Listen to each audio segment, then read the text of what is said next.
अस्सलाम वालेकुम। नवाज शरीफ अच्छा आदमी हैं, 6 धमाके कीते हैं और नवाज शरीफ को अल्लाह ताला खुश आबाद रहे रब्बिल आलमीन। इंडिया पर मोहरा बंद कर दिए हैं। कैप्टन सफदर को अल्लाह ताला जिताएगा रब्बिल आलमीन। सलाम है मेरा। और अब तनूरी को अल्लाह ताला जिताएगा रब्बिल आलमीन। ये इमरान खान के पुत्र जिन यहूदियों को बड़े हुए हैं। ये इसका नमाज के तर्जुमे का कुरान मजीद का सूरत फातिहा पर पूछो। नमाज मगरब अशरक से होती है कबले से मुंह और मोड़ते हैं यानी मोड़ते हैं।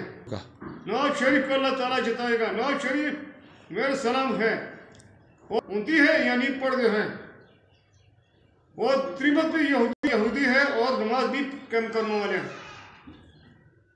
इसका उठना बैठना और नारवा है। इमरान खान से मुल्क तबाह किया है और नवाज शरीफ को अल्लाह ताला कैम रहे रब्बिल आलमीन।